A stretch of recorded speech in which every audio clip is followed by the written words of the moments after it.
Tonight, we are live in Los Angeles as the Palisades fire makes a devastating change in direction.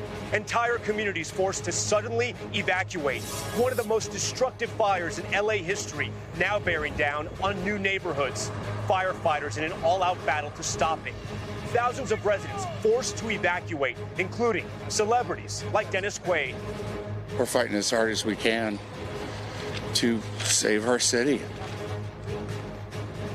More homes destroyed, major landmarks at risk. This fire-nado flaring up. We're on the front lines with firefighters pushed to their limits. You're fighting the fires with swimming pool water? And those dangerous winds, they're set to whip back up again.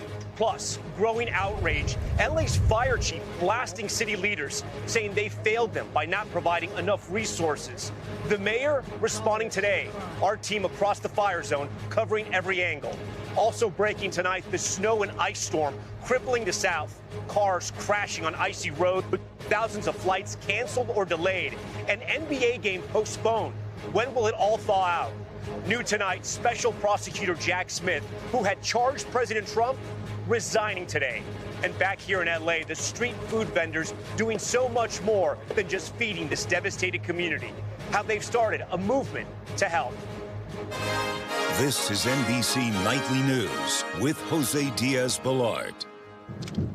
And good evening. I'm Tom Llamas in for Jose tonight. We are live from Los Angeles overlooking the Palisades fire. This has been the most devastating of the 5 major fires raging across the city. And in the last 24 hours, it has taken a frightening turn. I want to show you video from last night. This is just after that fire switched direction, heading down the other side of the ridge. And this is that fire today, racing towards the heavily populated communities of Encino and Brentwood. You can see the smoke here just behind me. Firefighters desperately have been trying to stop those flames from crossing over the ridge and heading to other major population centers. Last night, evacuation alerts went out across the area, forcing thousands to grab what they could and flee their homes. And even as we track this battle, we're not losing sight of the massive humanitarian crisis across this city. The death toll rose today to at least 13 people. More than 150,000 people have been told to evacuate. More than 12,000 homes and buildings have been destroyed. The mayor today vowing to rebuild. But with so many now homeless, the coming days, weeks, and months will be a real challenge. Our team is spread out across the fire zone, but we're going to begin on the front lines of the fire just behind me. Tonight, this is the new front in the Los Angeles Wildfires battle. This is still a very active firefight. The massive Palisades fire, already more than 20,000 acres, growing overnight.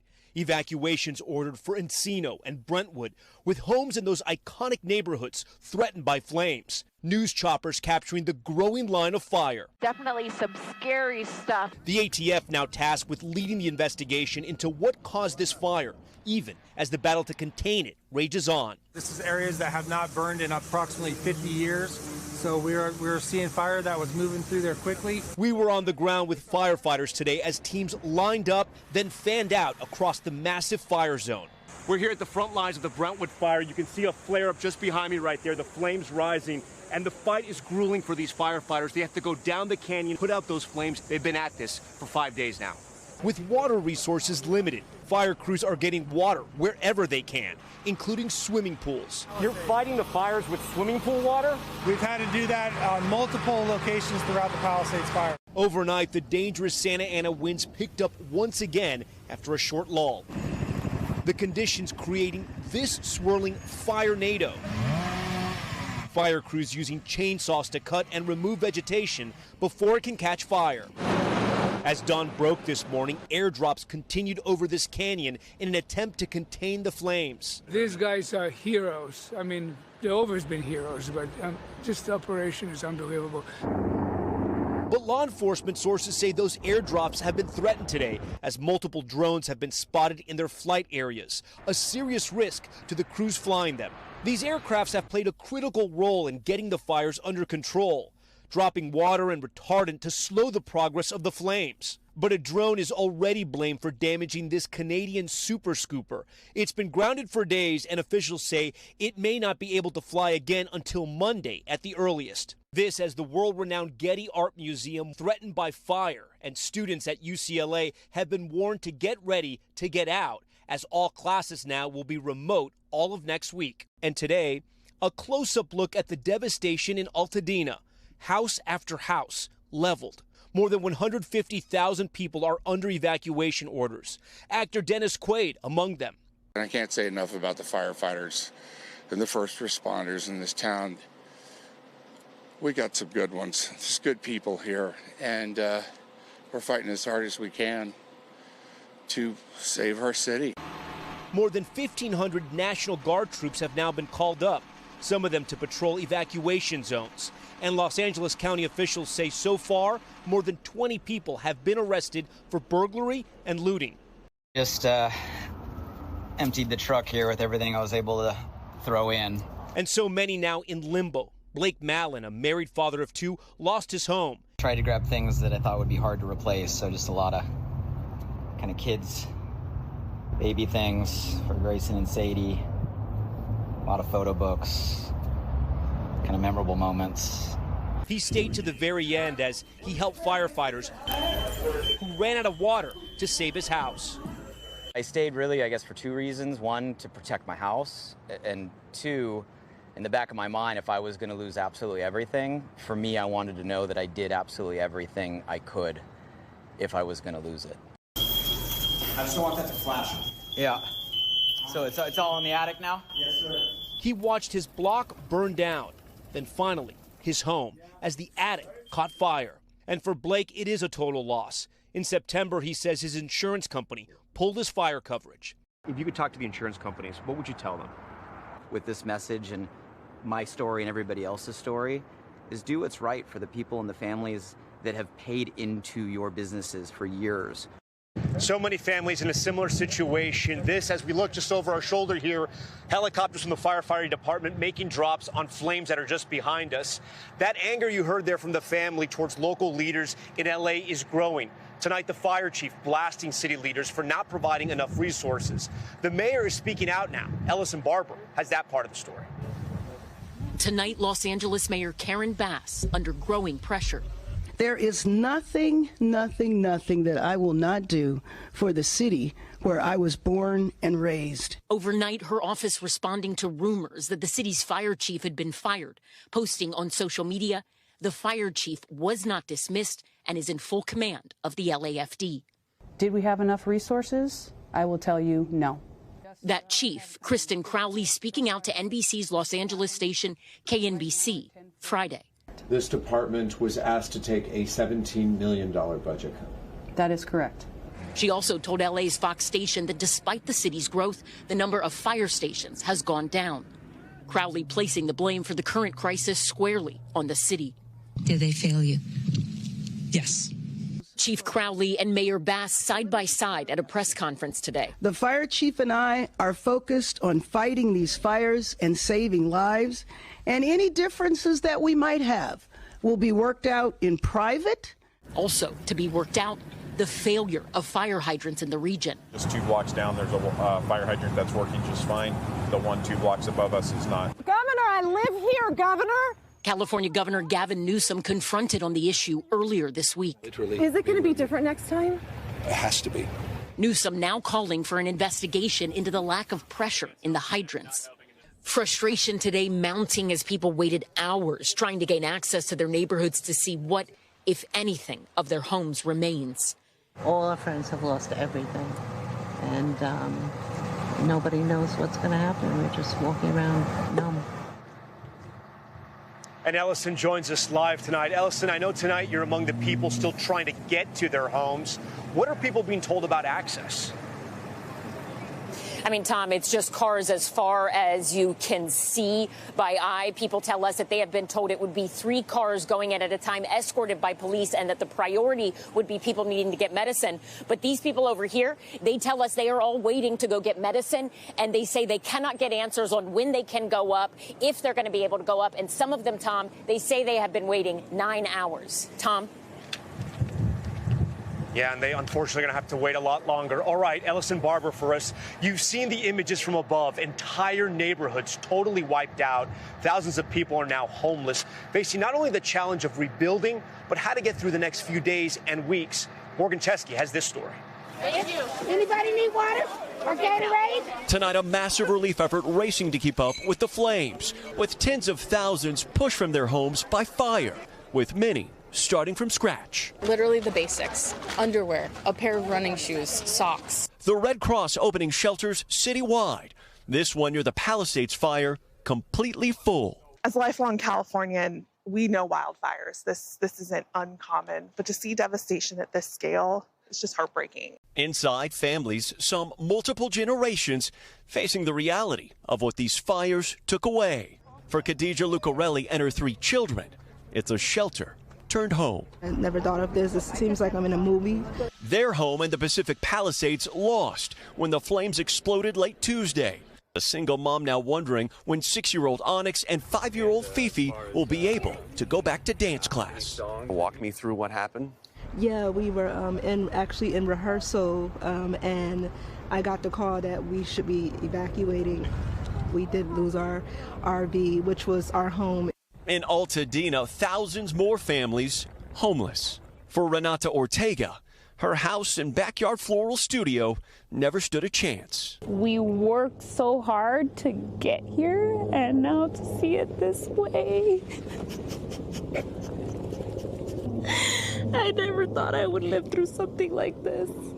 Yet amid the ashes of unimaginable loss, glimpses of hope as survivors in a fire-stricken city cling to what they do have. Everyone here around us is a family, like a blanket of warmth, and it keeps me going. Yeah, and here in Mandeville Canyon, you can see fires actively burning right now. This was a prime area of concern for firefighters, not just for the number of homes in this area, but also should the Palisades fire move through here, it could very well impact the heavily populated San Fernando Valley. Tom? Morgan Chesky, we thank you for that. These powerful winds here have been fueling these fires, and now after a bit of a lull, they're picking back up, as you can see. I want to bring in meteorologist Angie Lastman. And Angie, if they're going to be gaining strength later today, I think we're already feeling it. You definitely are, Tom, and they're only going to intensify from here on out over the next couple of days. Those winds today, 20, 30 miles per hour in the higher elevations, those are going to be gusting 50, 60 plus miles per hour as we get through at least the next 12 hours. You'll notice those ramping up closer to the coast as well, up to 30 and 40 mile per hour winds expected. By late Monday into Tuesday, high pressure drops in, sits over the Great Basin. That means that another dangerous Santa Ana wind event takes shape. This is going to leave us with those winds 40 to 70 miles per hour across this region. The humidity levels 5 to 15%, further fueling what we've already been dealing with across that region. Those alerts will continue through at least Wednesday. Tonight, the resignation tonight from the special prosecutor investigating President-elect Trump, plus the major reversal for Facebook and Amazon, both now dialing back their diversity initiatives. We'll explain. We are following some other major headlines tonight, including breaking news from the Department of Justice. Special counsel Jack Smith, the independent prosecutor who had been investigating President-elect Donald Trump, has resigned. White House correspondent Aaron Gilchrist joins us tonight. Aaron, this was not unexpected. That's right, Tom. Jack Smith's resignation was expected ahead of Mr. Trump taking office, and we learned about it in a court filing today where a footnote revealed the special counsel submitted his final confidential report on Tuesday and separated from the Department of Justice yesterday. Now, Trump had been indicted in connection to his efforts to overturn the results of the 2020 election and separately for mishandling classified documents. The federal charges against Trump were dismissed after he won the election in November. Now, Smith has completed a report on the election interference case, and that could be released as soon as tomorrow. The lawyers for Mr. Trump's former co-defendants are trying to block that. Tom? Aaron Gilchrist for us tonight. Aaron, we thank you. Staying in D.C. now, President Biden today awarded Pope Francis America's highest civilian honor, the Medal of Freedom. President Biden, a devout Catholic, was supposed to travel to the Vatican next week to visit with the Pope, but that trip was canceled so the president could oversee the response to the wildfires here in California. The president awarded the Pope the medal over the phone today instead. And overseas, Ukrainian President Zelensky says his army has captured 2 North Korean soldiers who were fighting for Russia. Zelensky releasing these images of the detained soldiers who were injured and given medical attention. These are the first troops from North Korea captured in that war. And we're back in a moment with more from the front lines here.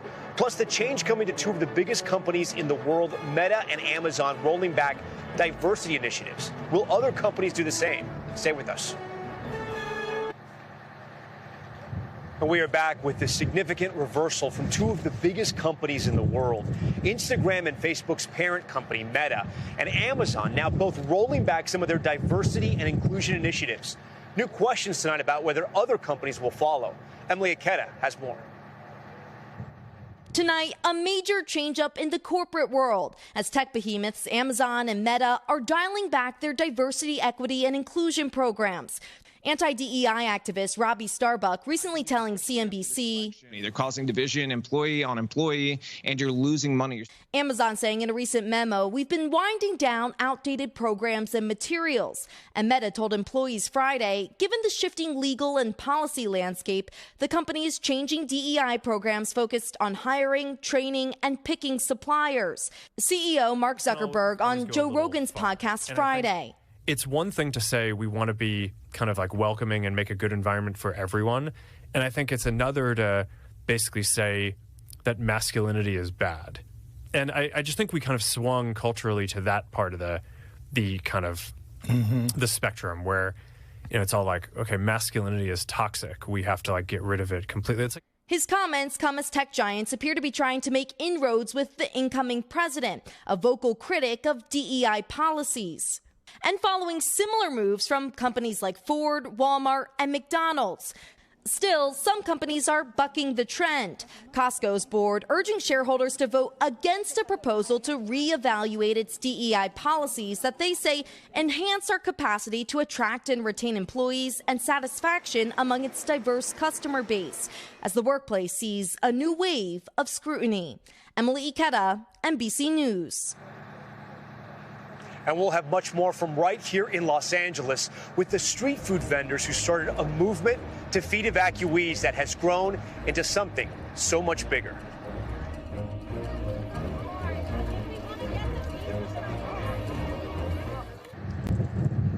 Finally tonight, Los Angeles is a city known for its amazing food scene. And in the face of so much devastation, those chefs from high-end restaurants to food trucks are kicking into high gear to help those in need. That's what got us on here. This massive operation to feed and help those in desperate need started small. We started with 2 hot dog cars, and now we're here. When the fires hit, street food vendor Jimmy Medina and his son did what they could. They handed out hot dogs. But then he put out a call on social media for more food and more help. It's not only us now, it's multiple.